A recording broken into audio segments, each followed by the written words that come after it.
Ukraine war is a war that should never have happened. And by the way, my son Connor went over to Ukraine and fought over there, and he fought in the Kharkiv offensive because, you know, he looked at Putin as a bully who had invaded this country. The war really was about security. It wasn't about territory for the Russians. And what they, you know, the Russians for 30 years, since 1992, have been saying you cannot put NATO in Ukraine because the Russians have been invaded three times through Ukraine. The last time when Hitler invaded them, he killed 1 out of every 7 Russians. So they have a legitimate security concern. Also, we walked away from, in the last 6 years, from 2 nuclear weapons missile treaties, 2 intermediate nuclear treaties that prevented us, prior to that, from putting missiles in Europe that could hit Moscow. So then we you know, let me go back a little. In 1992, when the Soviets disbanded the Soviet Union, when Gorbachev disbanded it, he allowed us to unite Germany under East and West Germany under a NATO army. They moved out the Russian army, the Red Army, 450,000 troops, but the one promise he extracted, he said, you have to promise me that you will not move NATO to the east. James Baker, President Bush, John Major, all said in England, all said we will not move it 1 inch to the east, famously.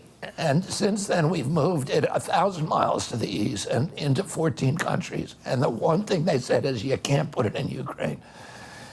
And that's what precipitated this war. We went in there in 2014. We overthrew the government, the elected government of Ukraine, put in a government that would invite NATO in, and the Russians responded. And the Russians asked for a peace treaty. We negotiated one. France, Germany negotiated the Minsk Accords. And then we double-crossed the Russians and wouldn't sign it. And then in April of 2022, Zelensky negotiated another agreement and initialed it with Putin. And Putin was withdrawing his troops. And President Biden sent Boris Johnson, the former Prime Minister of England, to Kiev to force Zelensky to tear up that agreement. And since then, 600,000 kids have died. And if that agreement if they just left it alone, Donbass and Lugansk would still be part of Ukraine and all of those mineral wealth, and, you know, and we wanted the war. And, you know, we've spent $200 billion, which, by the way, we need in this country. You know, we've got a lot of desperate people in this country now. And we can't afford to be engaged in wars that are this close to nuclear engagement. And so Trump is going to work on that with you. I mean, that was one of the things that you united on, right? But he said from the beginning, I'll settle this. Whatever you say about President Trump, he's a real estate guy, and he'd rather do a deal than have a war.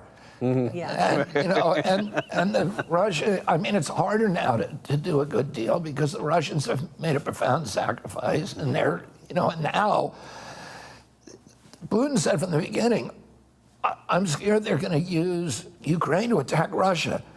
So now Zelensky has confirmed that by sending a NATO-supported invasion of Russia in Kursk. And everything the Russians were saying about this from the beginning has turned out to be true. And so, you know, we need to settle that war, and we need to start building a community and a society. The Afghan withdrawal. Your thoughts on that? The Afghan withdrawal was a horrible calamity because it could have been done correctly. We should have taken the troops out of Afghanistan. You could do that in a way that was, you know, it was politically driven by a date that was impossible for the army to comply with, for the military to comply with. And as a result of that, you know, you had, I think, 37 military personnel were, you know, lost their lives. And none of that should have happened. And all the equipment that was left behind. Oh, yeah, we left an entire army of equipment which is now being used against us. Wow, wow.